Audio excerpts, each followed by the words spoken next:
Hello everyone, this is Shekhar. ఈ రోజు content వచ్చేసి ఒక ఏనుగు కథ. ఏనుగనే కన్నా ఇది ఒక కొల్లాపూర్ ప్రజల దైవం అంటే బాగుంటుంది. ఇది మహారాష్ట్రలోని కొల్లాపూర్ అనే గ్రామంలో జరిగిన సన్నివేశం. వచ్చేసి కొల్లాపూర్ గ్రామంలో ఒక జైన్ మఠం ఉంది. జైన్ మఠంలో 36 సంవత్సరాల క్రితం ఒక ఏనుగు అక్కడ గ్రామ ప్రజలకు దొరికింది. ఆ గ్రామ ప్రజలు దాన్ని అల్లారుగా పెంచుకోవడం జరిగింది. అది దాని పేరు మహాదేవి మాధురి అని వాళ్ళు గ్రామస్తులు పిలుచుకోవడం జరుగుతుంది. 34 సంవత్సరాల నుంచి జైన్ మఠంలో జరుగుతున్న ప్రతి బ్రహ్మోత్సవాల్లో ఉత్సవాల్లో ఆ ఏనుగు పార్టిసిపేట్ చేయడం జరుగుతుంది. ఆ గ్రామ ప్రజలకు ఆ ఏనుగు విడదీయలేని అనుబంధం.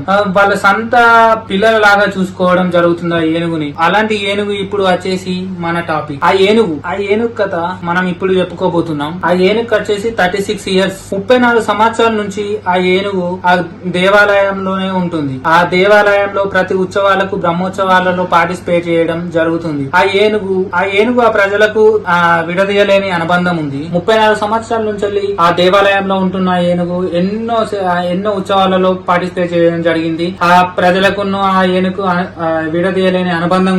అదే విధంగా ఏనుగు 36 సంవత్సరాల నుంచి సేవలను చేయడం వలన ఏనుగు కొంచెం ఇంజూరీస్ జరగడం జరిగింది. చైన్లతోనే అక్కడ కట్టేయడం వలన కాళ్ళకు దెబ్బలు, బాడీ కొంచెం ఏజ్ పడడం వలన బాడీ పెయిన్స్ అవి ఇవి. అయితే పెటా అనే ఒక ఎనిమల్ రైట్ ఆర్గనైజేషన్ దీన్ని చూసి ఏం చేసిందంటే ముంబై కోర్టులో కేసు వేసింది.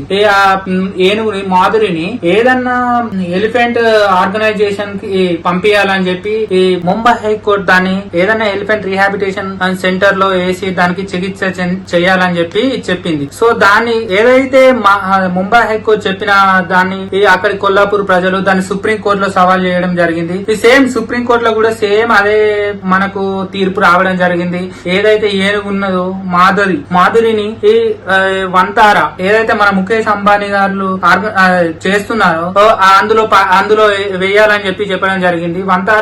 ఈ వంతారాలో వేయడం వల్ల ఏమైతుందంటే అక్కడ మంచి దానికి హెల్త్ చూసుకోవడం అయినా మంచి ఫుడ్ అన్ని మళ్ళీ అందులో ఉన్న ఎలిఫెంట్స్ తోని ఇది కూడా కలిసి ఉండడం వల్ల స్ట్రెస్ పోయే అవకాశం ఉందని చెప్పి ఈ సుప్రీంకోర్టు కూడా చెప్పడం జరిగింది. కానీ దాన్ని అక్కడ కొల్లాపూర్ ప్రజలు వ్యతిరేకిస్తూ ధర్నా చేయడం స్ట్రైక్స్ చేయడం అవన్నీ జరుగుతూనే ఉన్నాయి. సో ఎప్పుడైతే మనకు ఈ ఏనుగు మాధురి పైన తీర్పు వచ్చిందో అప్పుడు వెంటనే కొల్లాపూర్ ప్రజలు ధర్నాలు చేయడం స్ట్రైక్స్ చేయడం పెద్ద ఎత్తున చేయడం జరిగింది. బైకాట్ జియో ఉంది. కానీ ప్రజలు ఏంటంటే మాతోనున్న అనుబంధం మాధురితో ఉన్న అనుబంధాన్ని మర్చిపోలేక దానిపైన ఉన్న ప్రేమలతో ఇలా చేయడం జరిగింది.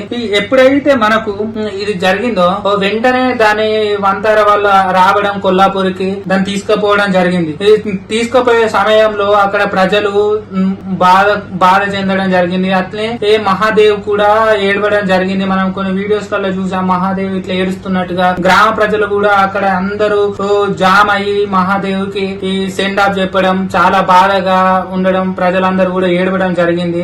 అదే విధంగా జరిగిన సన్నివేశాన్ని అట్నే ఆ ప్రజలు ఒక్కసారిగా 40,000 మంది కొల్లాపూర్ లో భారీగా స్ట్రైక్ చేయడం జరిగింది. మా మాధురిని సెండ్ బ్యాక్ టు కొల్లాపూర్ అని చెప్పి భారీ ఎత్తున ధర్నాలు చేయడం. అదే 2 లక్షల మంది సంతకాల స్వీకరణ చేసి పిఎంఓ ఆఫీస్ కి సీఎంఓ కి పంపించడం జరిగింది. భారీ ఎత్తున ర్యాలీలు ఇవి చేయడం. బైకా జియో ఎన్నో రోజుకు 10,000 సిమ్లు జియో టు అదర్ సిమ్స్ పోటు కొట్టడం జరిగింది. ఇవన్నీ జరుగుతున్న విషయంలో అట్నే ఎప్పుడైతే ఈ విషయం పెద్దగా అయిందో వెంటనే గవర్నమెంట్ ఆఫ్ మహారాష్ట్ర కూడా దీన్ని చర్యలు తీసుకోవడానికి వచ్చింది.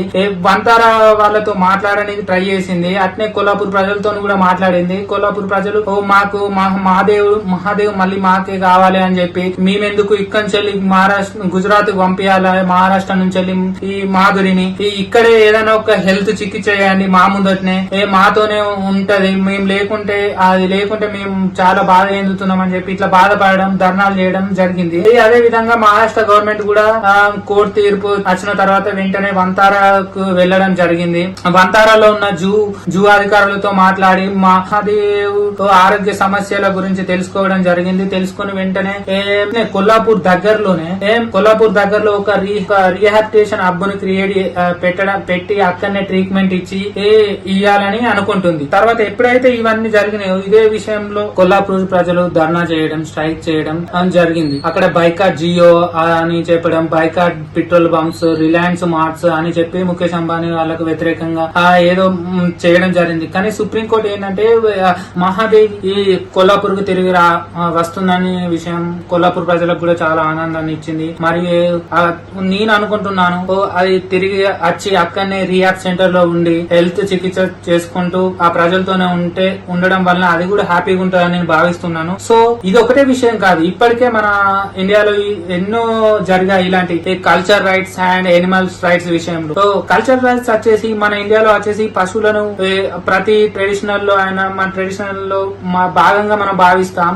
ఏనుగులనైనా లేకపోతే జల్లికట్టు తీసుకోండి ఎగ్జాంపుల్ గా, జల్లికట్టులో ఎద్దులతో ఆ పోటీలైనా మన కోళ్ల పందాలైనా సో ఇప్పుడు ఇవన్నీ జరుగుతూనే ఉన్నాయి. సో ఇవి మన కల్చర్ మన ట్రెడిషనల్ అని మనం ఆ ఎనిమల్స్ కి ఇబ్బంది జరుగుతుందని ఎనిమల్స్ రైట్స్ ఇవన్నీ జరుగుతూనే ఉన్నాయి. సో ఇవి అన్ని ఇది ఒకటే కాదు ఎన్నో జరిగాయి.